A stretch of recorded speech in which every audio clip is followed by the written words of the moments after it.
سب پہ نظر اندر کی خبر۔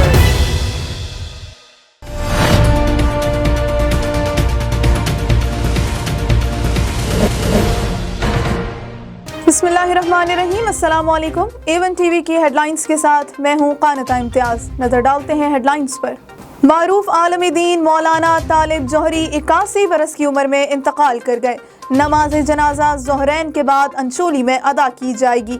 طالب جوہری دل کے مرض میں مبتلا تھے، کئی روز سے نجی اسپتال میں زیر علاج تھے۔ سوگواران میں اہلیہ 3 بیٹے اور 3 بیٹیاں چھوڑی ہیں۔ وزیر اعظم کا علامہ طالب جوہری کے انتقال پر اظہار افسوس، اہل خانہ سے تعزیت۔ وزیر خارجہ شاہ محمود قریشی، وفاقی وزیر علی زیدی اور سعید غنی اور مذہبی رہنماؤں کا بھی انتقال پر اظہار افسوس۔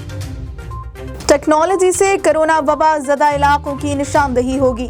92 ہاٹ اسپاٹ میں کرونا کے 40% مریض ہیں، جو ملک کی آبادی کا 3% ہے۔ اسد عمر کہتے ہیں جولائی تک ہسپتالوں میں 2100 آکسیجن بیڈز کا اضافہ ہوگا۔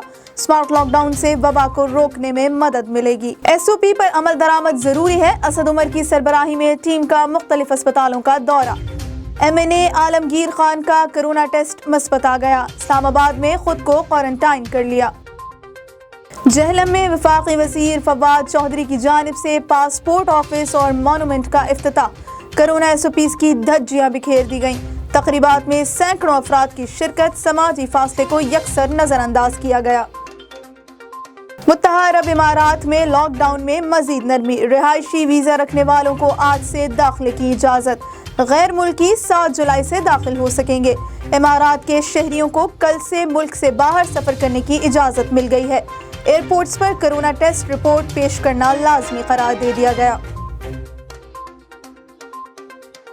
A1 ٹی وی سے فی الوقت اتنا ہی۔ مزید خبروں اور اپڈیٹ سے باخبر رہنے کے لیے آپ وزٹ کر سکتے ہیں ہماری web site a1tv.pk۔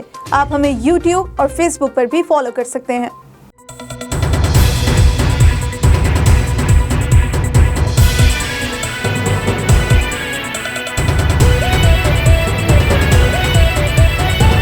A1 T V, سب پہ نظر اندر کی خبر۔